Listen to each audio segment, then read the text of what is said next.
Thank you, Sarah. And I want to thank everybody, that is attending this. Hopefully you'll get something really useful out of it.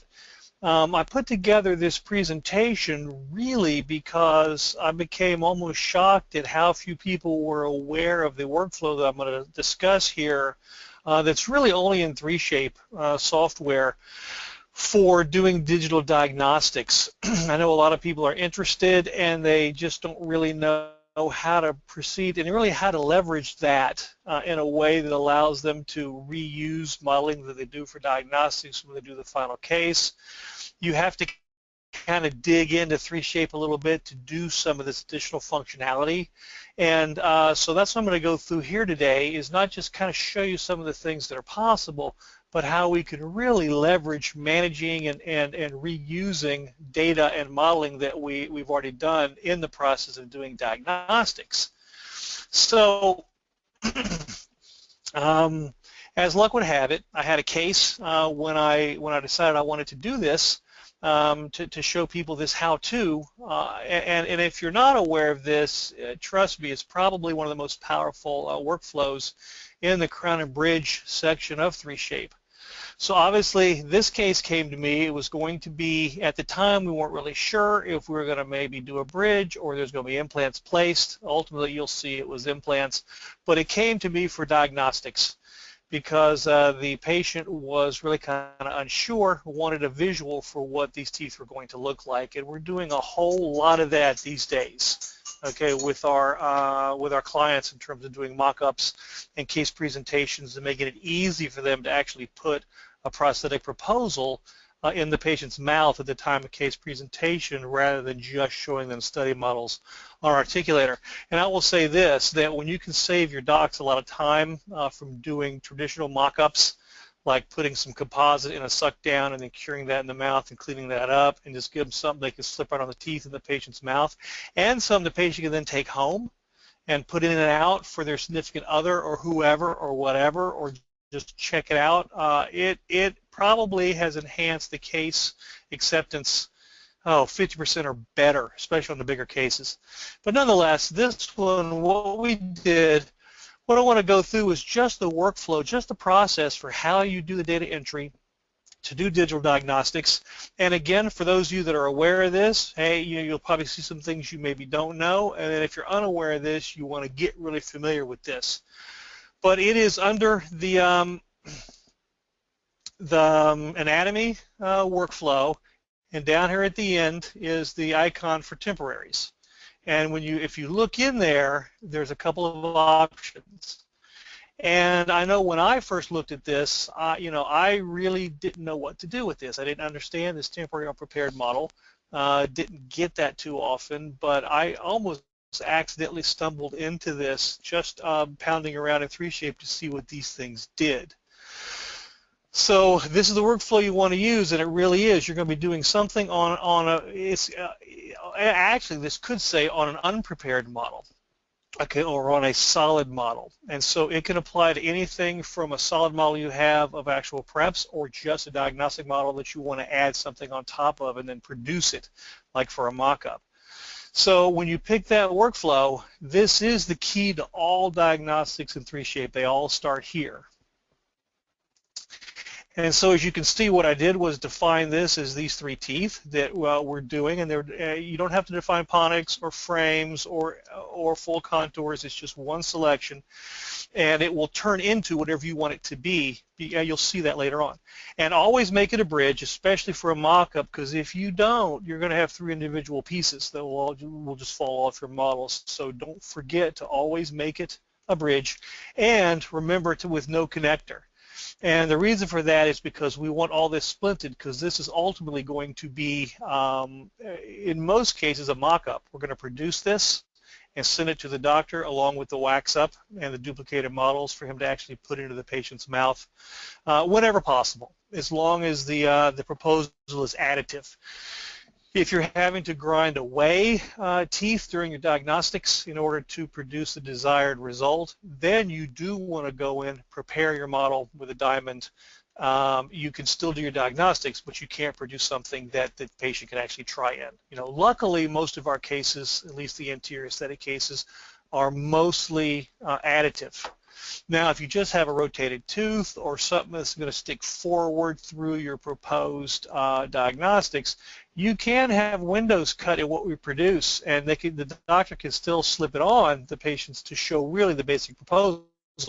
There just may be a corner or a portion of a tooth actually sticking through, and that still has more value than just showing them some models on an articulator. That we're interested in is underneath this icon in the crown and bridge, which is for temporaries. That's the key to all the diagnostics that we'll be doing. And once you click that icon, you'll see these three options. And again, just about the only thing I do here is these.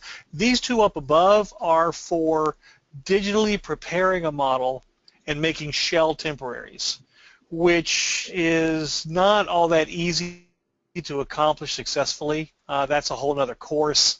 I do this occasionally, not much. It can be quite problematic, especially on bigger cases, and we're not going to talk about that today. This is the one I just do an awful lot, and I'm doing more and more in terms of digital diagnostics with this workflow right here. And so, again, it's the key to everything that we're doing here today, and you can take this to you can do so much with this workflow. Nonetheless, when we define our case, we just simply select the teeth and always make this a bridge, because if you don't, when we're doing a mock-up for a proposed aesthetic smile case, we're really just adding to the facials, and what you'll end up with is basically a bridge of veneers that will just slip on the patient's teeth during the case presentation. And so if you fail to do this and splint these, you'll have three pieces that just fall apart, or that are apart. It won't be useful. And if you do all your modeling and then realize that it didn't have it as a bridge, 3Shape is not very happy about going back and adding a bridge to a case after you've modeled it. It'll usually make you redo your modeling, so you don't want to forget this when you're setting the case up.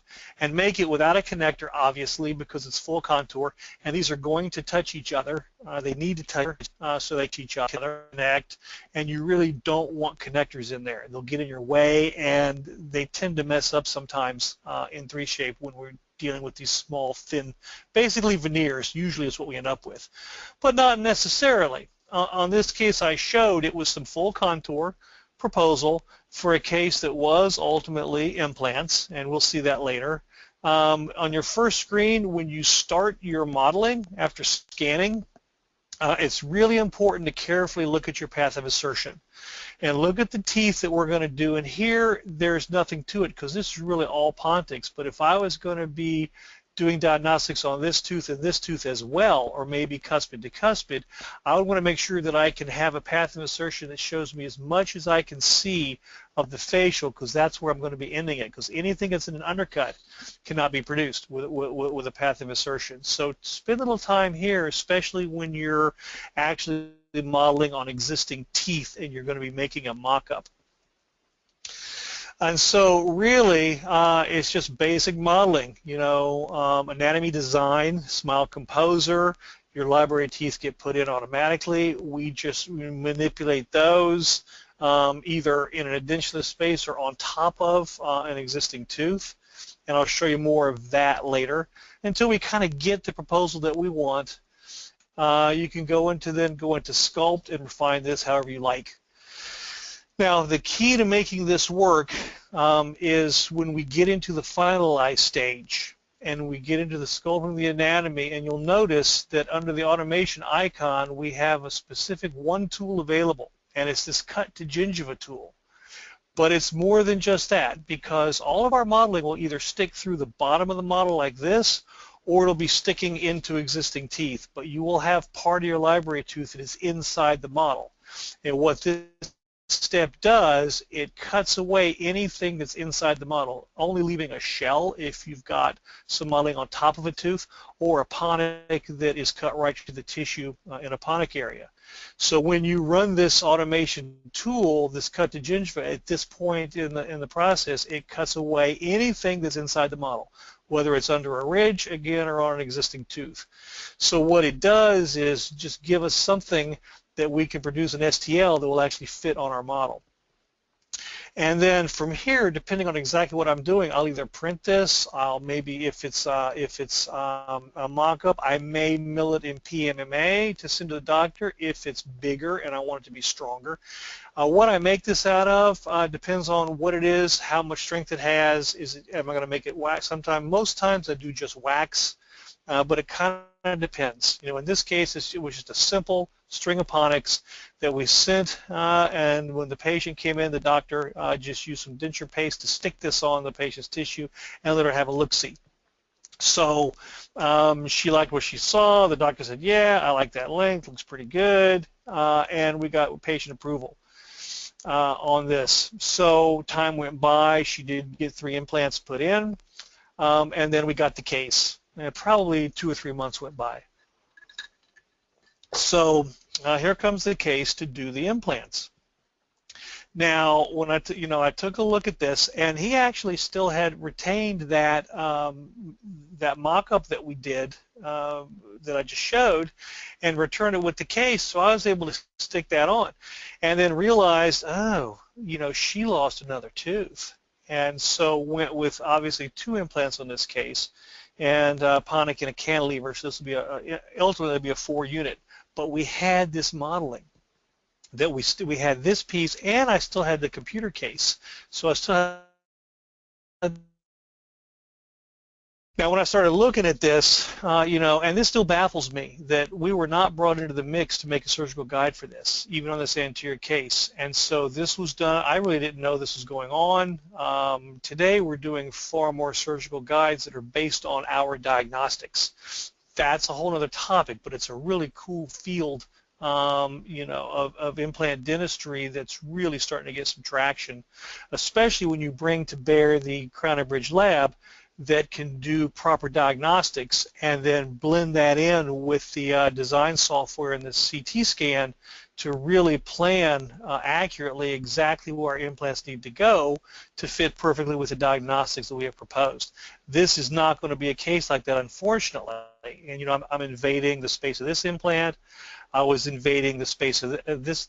I was almost in an embrasure a little bit here. So there were definitely some compromises that I could see from the get-go, but at least I was warned. I knew what it was.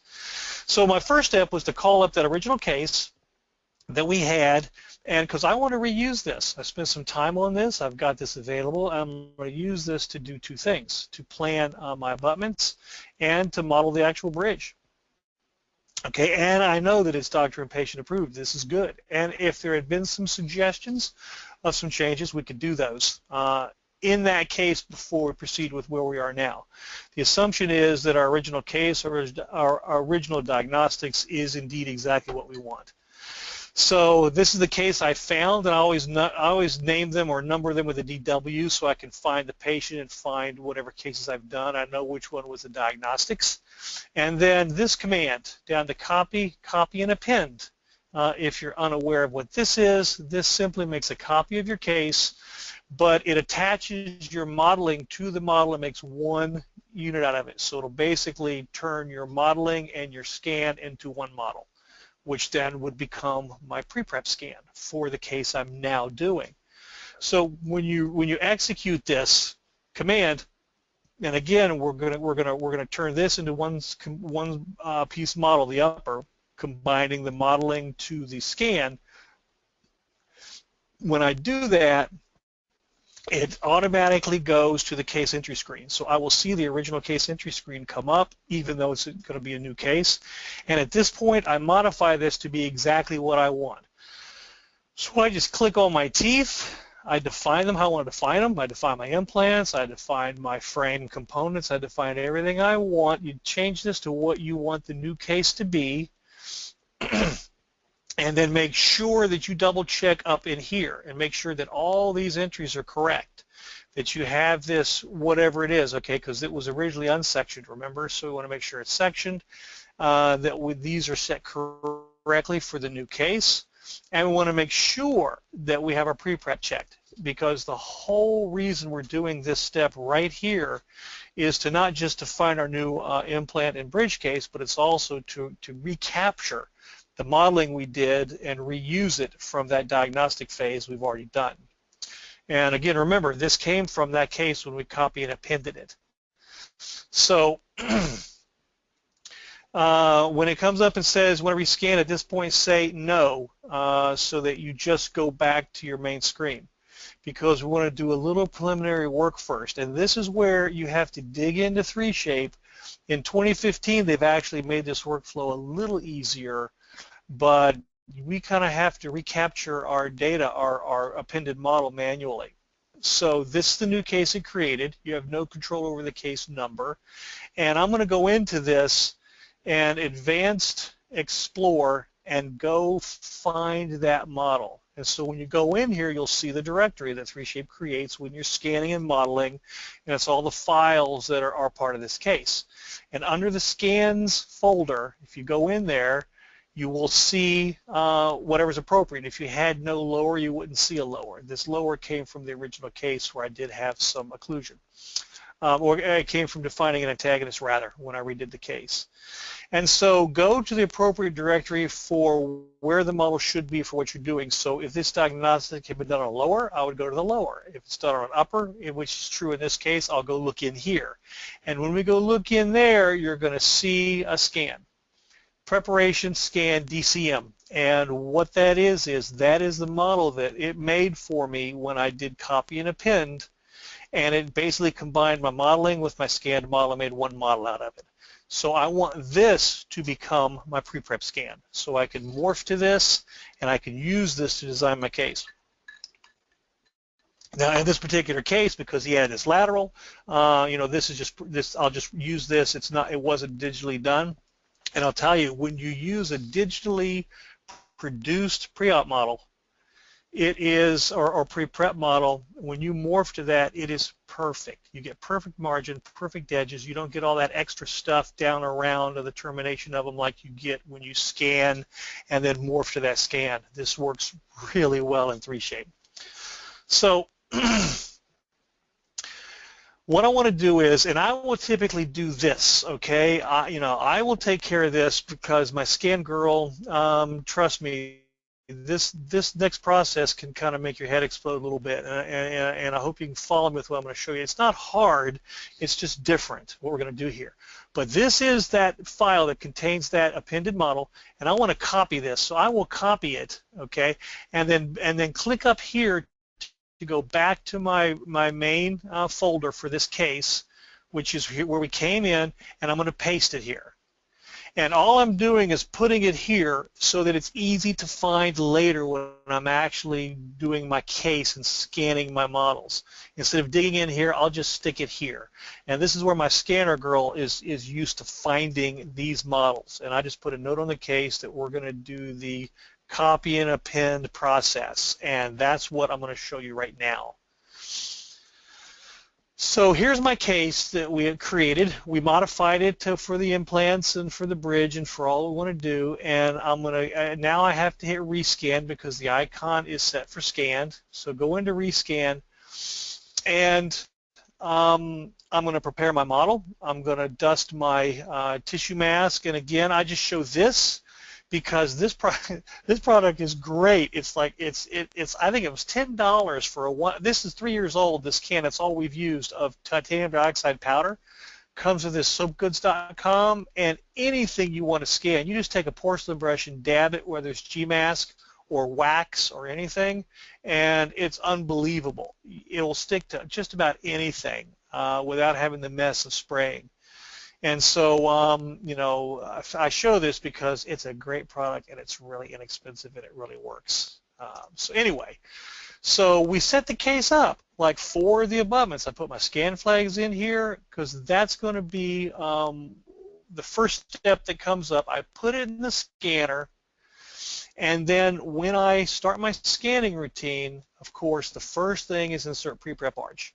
Because I already have my pre-prep arch. It's the one I produced when I did the copy and append command from that original diagnostic case, but 3Shape doesn't see it yet. It doesn't know, it doesn't recognize it as a pre-prep model because I copied it in there. It didn't get scanned, and it won't get scanned. So this next step is really just to create a placeholder placeholder. So 3Shape thinks it has a pre-prep scan, but I'm going to replace that in just a minute. But we've got to create a placeholder and a file that it recognizes as the quote-unquote pre-prep scan. Okay, and this will hopefully start to make sense as we go through it. So I start the scanning process. What's in my scanner is the model with the scan flags on it. It is not my pre-prep scan. Again, I'm going to use the one we just created, but I've got to make a placeholder for it in my case flow. So I pick a really small area on the model to make this scan very fast. It can be small, it can be anything, just one little tiny circle of this model, just to create a file so that we have a placeholder for our pre-prep. And then as soon as you do that, quit. Okay, hit the X in the upper right corner and leave your scanning program. And now we're back to our dental manager. We go back into this case, we go advanced, we go back into Explore, and sure enough, there is that file that I just copied for convenience. You don't have to do this. We could get it now if we wanted to. But here's the point. I'm going to copy this again or cut it. I'm going to grab this file, okay, which is this one. Remember, it's the one that we want. This is the file that we created from our copy and append, and I'm going to replace what it thinks is the pre-prep scan that we just scanned, that little bit of my analog model, and replace it with this. So it sees this now as my pre-prep, which is the one I want to use.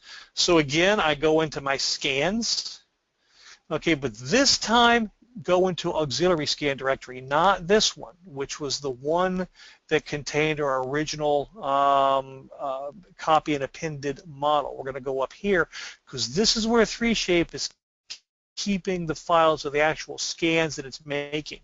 And that's where it put that little model we made by scanning just a little portion of that analog model. So, and again, you'll see upper, okay, or lower, depending on what the case was.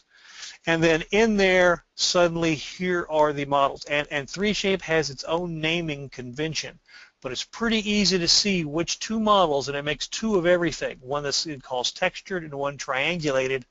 It's pretty easy to tell which one's the antagonist, which one's the pre-prep, which one's the unsectioned from our original diagnostics, and then which one is our relationship for our occlusion. And obviously, these are the two it created from that little tiny scan we just did. But we want to replace these with the one that we created. So what I want to do is now paste that one we just copied, this one, in here twice. And the reason why we're going to paste it in here twice is because we're going to replace both of these. So again, choose the option copy but keep both. And what it will do is just name one number 2. Now this is what I want to use as my pre-prep. But this is what it thinks is the pre-prep because that's the one we just scanned. So I just want to swap them out. And it's just a process of renaming these files and deleting the ones I don't want. So now I want to copy the name, just the text of these two files, and replace that down here on these two. So now it will recognize these two as my pre-prep scan when I continue my scanning. And I hope this is clear, okay, what we're doing here. It's really not hard. It's just a little bit involved sometimes, okay? So we're going to copy these names to these actual files and then delete these up here. And I'll go through that. So if I just double-click on a file, I will open it. But if I pause for a moment and click again, it will highlight the name. And now if I right-click and press copy, I'm copying only the name, not the actual contents of the file, and that's what I want to do. So don't double-click this. Click, pause, click, and when this gets highlighted, copy.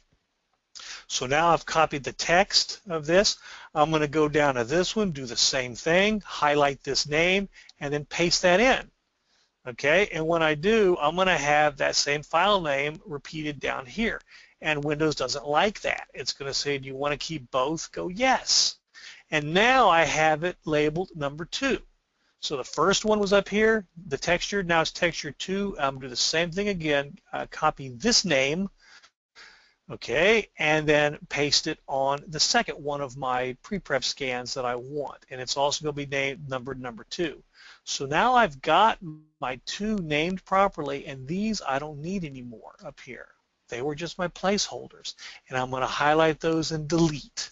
So they're gone. Now what's left are the ones that I just copied my names to, but the names are wrong because they have a 2 after it. And 3Shape will not recognize that. So I have to, again, click, pause, click, highlight just the name of the file, put my cursor down here at this end, click, and then just backspace to get rid of that 2 inside parentheses on both of these. And then save the file. Then just hit enter, and I've got the file. And then I do the same thing down here on this one.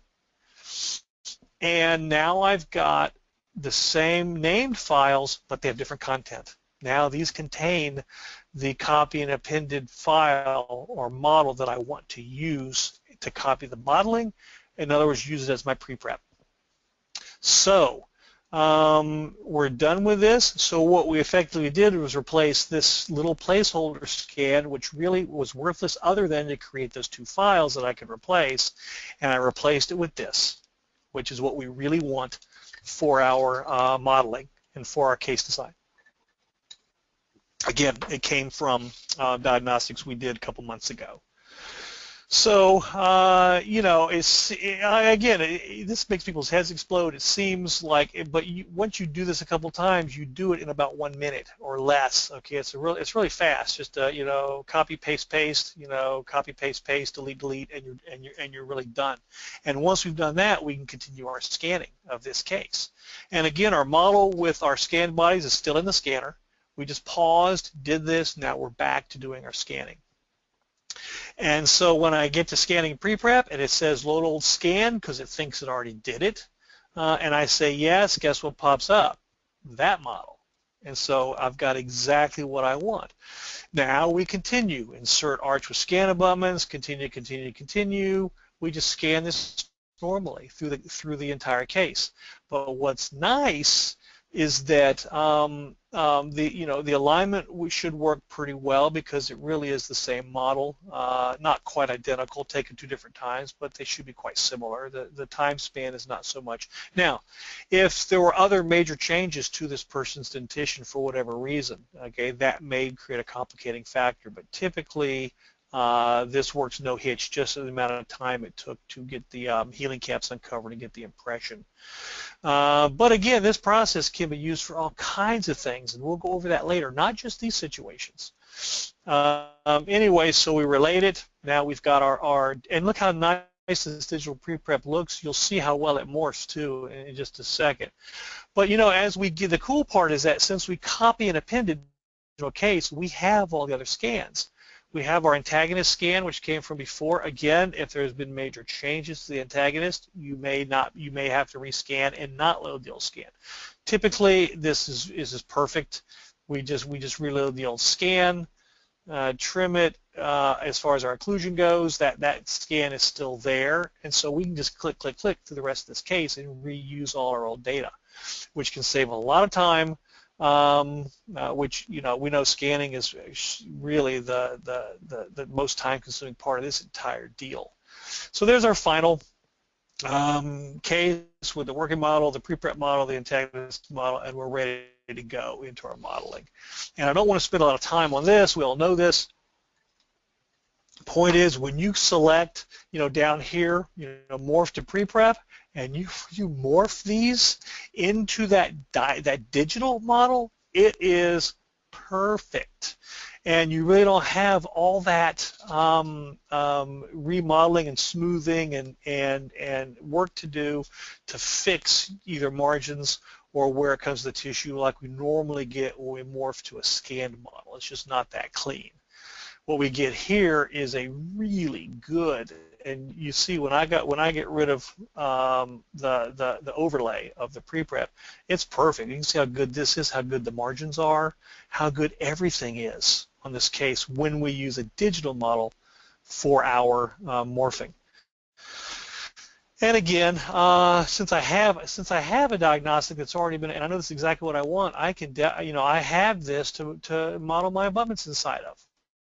Put them right where I want them, angle them how I need. It wasn't perfect. It wasn't as bad as I thought. I had to do a little over contouring here and a little stuff to get this right, but really the placement wasn't as bad as I thought it might be. A little trouble here, a little trouble over there that we saw before. And again, it's just normal modeling, you know, to get our framework. Now, in this particular case, I modeled this full contour. I didn't do a cutback because this patient insisted on seeing the proposal full contour before we actually produced the bridge. So I made the hybrid abutments, and these are Emax hybrids, which is all I do anymore.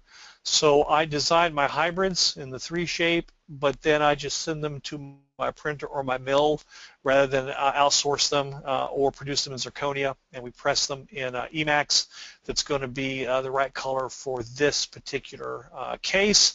I may even stain these a little bit if I want to and fire them before I cement them. Whatever you want to do with these, but we do have then a lot more range in terms of what we can do color-wise, and I've been doing this for years and have never seen a failure. So the strength is not a concern. In fact, I think it may be stronger than zirconia hybrids because we can bond our crown to our top cap, to our abutment, because they're both etchable and primable because they are Emax. Anyway, so we actually produced, in this case, a PMMA full contour. So we delivered the hybrids, we delivered this, the doc put them in, patient okayed it, and that's where we are with this case right now. We haven't actually produced the bridge, the final case yet. It's still in progress. Okay, so this is something we just did. And again, that was our original diagnostics way back when, and that we reused to produce this really quite simply with very little effort, and it was mainly just click, click, click back through because we were able to recapture all that time and reuse it. And that, to me, is one of the most powerful things we have going for us with understanding how 3-shape names files, that it puts things in those places. We can replace those things and fool it into recognizing something it is unaware of as something we want it to use. And if you like playing around, you can replace all kinds of different scans with things to make it do what you want and salvage old data. Quick example, patient had her anterior case in for a couple of months since March. She all of a sudden decides it's too bulky. It wasn't like the temps. And at this point, his diagnostic models, he threw them away. It's from March, and this case just came in. So we were able to pull up that old case, pull up what was the pre-prep scan of the temps back then. He sent me a model of what's in her mouth now. He just took it. And I was able to scan that model, basically copy in that old pre-prep as the original model, the new one as the pre-prep, and superimpose those, and I could show the patient digitally that we were in fact in those exact same contours between the crown she actually has in her mouth and what we had as the temporaries. Because, like I said, the doctor had thrown away that diagnostic model, or that temporary model. But using the same process, we were able to put those 2 models in the same case, superimpose them or relate them, and show the patient, and it solved the problem. She's like, oh, well, okay, I guess I'm just being, too picky and looking too hard, and now she's happy without us having to remake, 12 units of crown and bridge. Because it was a bridge, of course. Anyway, I use the same process here a lot for controlled tissue contouring because my feeling is that even though we think we know where this tooth should emerge from the tissue because we've been doing this for years and we know the emergent shape of our teeth, we know an anterior central is a triangle, right, with a point on the lingual. So why can't I just draw the outline of this tooth? The reason why is because it doesn't work. I'm baffled at how different it really is from what I think it will be when I'm starting to look at a case like this, that I want to do some tissue contouring, again, because I didn't have the opportunity. I wasn't brought into the process during the implant placement to make a custom healing cap and design the surgical guide.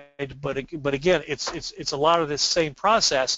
It's just better when we can be involved from before the surgery. But again, that's something that's becoming more and more common, and I'm really working hard to getting my clients more comfortable with that and seeing the value of that.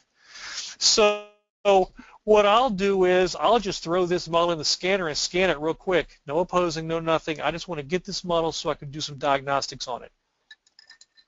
And you know, and I'll actually mirror this tooth if it's appropriate. Okay, do what I need to. Here's my little tissue defect, which is no problem, low smile line, but I'm really interested in getting the right kind of contour and the right symmetry here.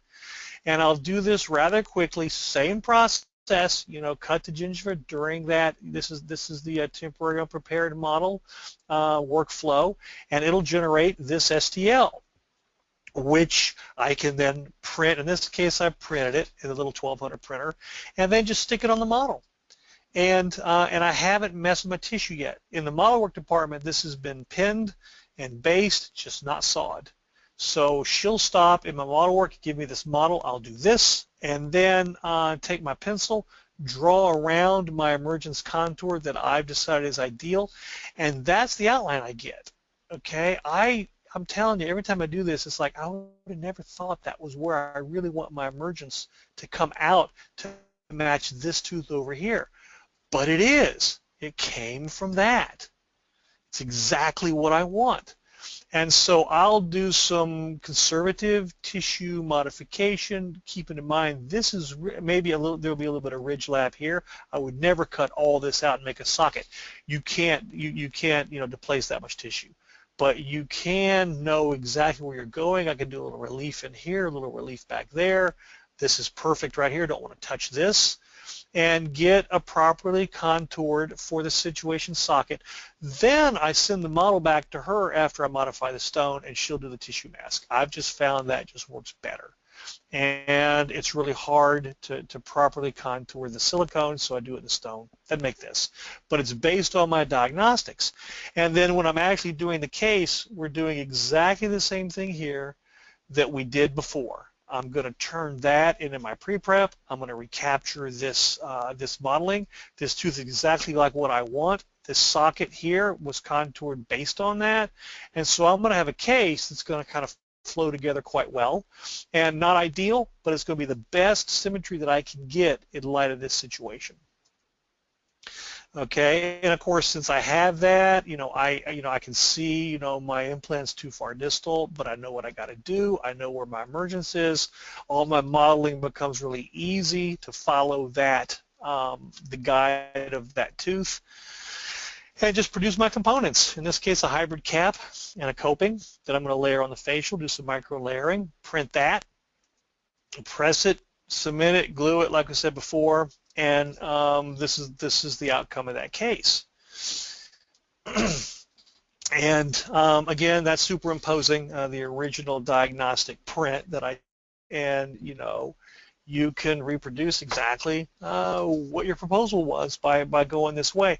And the way you control this, it really is remarkable. And it might seem to some that that's a bunch of additional work, but on the other hand, the kind of outcomes we get are so predictable and so much better now. The contours are so much better. When these cases go in the mouth, they're really nice. And because we're so controlled, I can control margin placement. All right, this is not that same case, obviously. This case has a lot of compromise. Again, we didn't do any pink tissue. We just did the best we could, but we used the same process. But I show this slide for two reasons.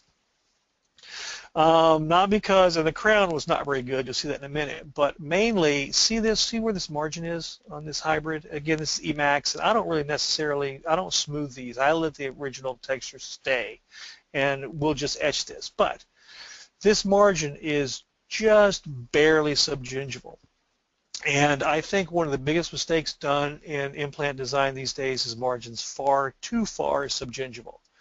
The single leading cause of implant failure is cement being left down in the sulcus during cementation of the crown, and that happens because everybody's so afraid of an exposed margin that they put them like 1.5 millimeters subgingival, and I'm telling you, that cannot be cleaned. And it leads to a lot of problems down the road. When you have much more either equigingival, like here, it'll be equigingival. On the lingual, it might even be teeny bit supergingival, especially on a hybrid, especially an Emax hybrid, because that will disappear. That junction between the crown and the hybrid will just disappear. And so this will be extremely healthy and extremely aesthetic. When the crown goes on, yeah, you know, this was, I saw this and I went, well, that's pretty horrible. Everything was wrong about this crown, but boy, this was right here. Okay, I mean, we did, you know, remake and recontour this crown, but the kind of aesthetics we got here, and with that almost equidigital margin placement on this hybrid was phenomenal. And I guarantee you there's no retained cement here, and this will be viable for a long time. This will be an extremely healthy situation, okay, for the patient. And it'll be a case that will have long-term success. And so some of the other things that we do with this workflow in 3Shape is, you know, diagnostics in a case like this. I mean, I was handed this case. I had no contribution to placement of these implants. I'm like, great, okay. So where are we going to go with this? The doc wanted a diagnostic on this because she wanted to put some temporaries on these, on some temporary cylinders on these implants. So, you know, again, same workflow, scan a 3Shape, define it as a temporary zone prepared model, and do my modeling. But of course, with digital, as you know, it's so powerful because I can see through my teeth. I can see exactly where how big this tooth needs to be to miss this implant. I can work with my spaces a little bit based on my occlusion. I'm going to end up with this molar having a little bit of ridge lap here from this poorly placed implant. These are poorly placed implants. But of course, that's what we get because we're not doing enough planning of these things, starting with the diagnostics. But again, that's a trend that's starting to change, especially when you start showing your doctors these things, okay, and have some consultations with them. But nonetheless, I do my diagnostics based on what I've got, and again, it allows me to generate these STLs that are going to fit this tissue perfectly, and the healing cap right there, and I can mill these little guys and send them off to the doc. Okay, I can glue them to this model with Elmer's glue if I want to duplicate this and send her a model that she can do a suck down on and do direct temporaries. I could, you know, we can use this many different ways. We've used these as a mock-up to stick in the mouth and take a look and just to check out a case. For however you want to use this, it's your call. But this is a big one here. Again, this process has single-handedly gotten me so much work I can't even tell you. And the patients are just thrilled. The doctors are thrilled because, yes, they can do a mock-up for a traditional duplicated wax-up, okay, and then do a suck-down, fill that with composite, put that in the mouth, cure it, peel off the suck-down, clean up the margins. It's a very time-consuming process. If I can give him a thing that he can just stick on at the case presentation, man, they're just loving this. You know, but this particular case just wasn't sure, didn't like his teeth, and we know what the problem is here. Okay, we've got, you know, a reverse smile line. It's kind of obvious. We do some modeling. Again, all the same process, and I can produce this. Again, why we want this defined as a bridge with no connectors. And when we do the data entry for the case, and produce this. Okay, out of just some presentation wax, just mill this. You can print this, and at the case presentation, you can slip this on the patient's teeth. And the patient can see it. We get a lot of feedback, too. I mean, lousy picture, the end of the nose is clear, but certainly not what I want to see. But, you know, I go, oh, well, you know, we were a little short on this tooth. We might have been a little bit long here. I get some nice feedback from this. Then the patient smiles and they go, Whether you think this is long or not, hey, that's you know, that's for you to decide with your doctor. Okay. I did glue this onto a model and duplicate it, you know, because I wanted to see that, and I felt like maybe this looked long because the camera angle. Hard to say, but that's not really the point here. The point is we can get the patient with a really good visual. They can take that home. Like I said, give it to them. And they can't chew with it or eat with it, but you can also make these out of PMMA if you want when you mill them. And now, you know, they won't break as easy. These are a little delicate, but, you know, they serve their purpose. Crown lengthening guides, and here's what I meant about we got a rotated tooth that we want to prep back and align when we do this case, so I can have it stick through the mock-up, so we can still stick this in the patient's mouth and they can get a good idea of where we're going, even though it's pre-prep. Nothing's been prepped yet. But in this case, we want to do some crown lengthening. So when I produce this, he can slip this on. I would make this with PMMA, let him take this to, send this over to the periodontist, and he has a perfect guide of where he wants to go when he does the tissue recontouring. But this one here is probably the single, I think I've gotten more of my doctors to just fall in love with our lab for this than anything else, which is I get a big case. Well, this is just these 4. I get an anterior case, and these are the Tims that his assistant waxed up and made. And I mean, that is just god-awful. And so I call him and go, look, I can't even use this as a guide for this case. And he goes, oh, it goes what? And we need to redo the Tims? He's like, oh, man, I don't want to do that. And I said, no, not at all. Luckily, what they did here was so under-contoured and so bad that to fix it was all additive. And I'm like, hey, I'll just make you a PMMA shim and just bond it right on top of the existing temps, and let's let the patient then wear it and field test it and test drive it, and you just, a 10-minute appointment and just bond this on. So we did exactly the same thing that I've showed you throughout this entire program, only now it's PMMA. And it gave us back, okay, this is what I'd like to see for this case as a proposal. There it was in the model. I kept the margins way up here. Didn't want to mess with this down here. Just keep it high and dry and simple. Okay, so we went from there to there.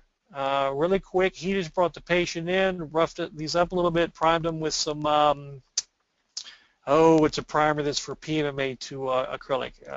I forget, I can get that information to you guys later, but it works really well. And then boom, there we are. Now the patient's got his teeth, his new temps. He can test drive this. We'll work it out. Whatever changes, you know the process. Okay, kind of long in the tooth, but this was him. Okay, I mean actually based on this should be a little longer, but I don't think so. So anyway, the whole reason I wanted to share this with you guys is because there's so many more places you can use this workflow. And I'm telling you, it is probably one of the most powerful in 3Shape and gives you the opportunity to do so many things, and you combine that with the copy and append command, and then understanding how we can go grab files and models and copy them into places and reuse them in ways that isn't, at first glance apparent. It can save so much time and allow you to do so many really cool things, and things that I call them value-added services for your doctors, so that we can give them. I don't charge them for those mock-ups. I charge them for the wax up, but I just mill or print those things out and send them along. If he wants a solid model of that proposal to make his temps when he does the preps, I'll mill 2 and then glue 1 to the pre-op model and duplicate it. So this is, again, I think something you'll find very useful, and hopefully you could follow this and I didn't lose anybody or drop out during this process. So thank you for your attention. All right, thanks, Sal. At this time, I'm going to open it up for questions. We do have some in, so I'm going to go ahead and get started. First one is, I saw that cut to gingiva was on 0.13. Is this a standard number? So what was that question again? I saw that cut to gingiva was on 0.13. Is that a standard number? Oh, good question. Yeah, that's a really good question. You don't want to make it 0, and I should have pointed that out. I think I actually might have drawn a circle around it. Yeah, that's just a number I found that if you don't cut back enough, because the undercut is so tight, you may have trouble getting these things on or breaking them in the process. But I want it to fit as snug as I can to the pre-op, and 0.13 seems to be a good number. So it leaves a little space inside, but not too much, and works well. If you make it 0, you're going to have a hard time getting the things to seat down and fit your pre-op model. Good question. Okay. Next one is, when you match up pre-prep scan with new working model, what do you do to help them match up? Many times this doesn't want to align, even using 3-point alignment. Oh, I don't have that problem. Now, I will tell you something that I didn't show in this that I will do, particularly when we have, let's say, a full arch. and there's no unprepared teeth remaining. It's, I got a full arch of preps. I got a temporary model, and I have to relate those together. And you can use this even in situations where you don't have much tooth or there's been some changes, and start to use the palate of the case. So you want to ask the doctor to make sure on the mandibular it doesn't work, but on the maxillary, start looking at your palate. And so get your scan of your models before you saw them. Okay, so do your model work, but before you saw your working model, take it and the pre-prep model and look at the rugae on the palate and find ones that are really clear and places you can identify on both models, and then take a little number 8 burr and find one kind of near the posterior on the left side and just put a little divot with your burr on this model and on that model in the same fold of the rugae. Then go somewhere near the anterior and find where 2 rugae come together, and then make a little V right in the head of that V. Do again, put 2 little dots with a number 6 or a number 8 round burr, a little indentation, and do the same thing on the other side of the arch, midway back or a little bit further back, and make 3 points on the palate, and that will always work. Or you can use one palatal and maybe one tooth landmark. But that's a really good technique when you don't have enough pre-existing teeth. The 2014 and 2015, they do have manual alignment functionality where you can activate an icon. I don't have it in front of me here. That allows you on screen to manually align those teeth and move them on the screen. Unfortunately, not with arrow keys. You have to drag little handles, but you can do that, and it takes some time. But if all else fails, you can do that. Okay, the next question: what brand do you use for scan bodies and tie bases for your hybrids? It depends. I mean, I just order the tie bases, and it doesn't really matter to me. I like the NT Trading tie bases better than, let's say, the inclusive that comes from Glidewell. If I'll compare and contrast those, I think that tiny little tang that the NT Trading has for the anti-rotation that engages the inside of the top cap is a better system than the flat that the inclusive ones have, because that's not very stable. I still get back and forth play with that, and it just isn't a good index. So for that reason, I use the NT Trading ones. Okay, now the Glidewells are less expensive, so hey, it's really what you prefer. I really haven't had any issue either way or the other. Okay, and I've had a couple questions on this, so just as a reminder, we will be sending out the recording. Also, we will be sending a copy of the presentation as well. And then our final question is, what kind of printer do you use? Oh, I actually have 2. The one you saw here was the 3D Systems 1200 that, of course, I happen to get from Whitmix.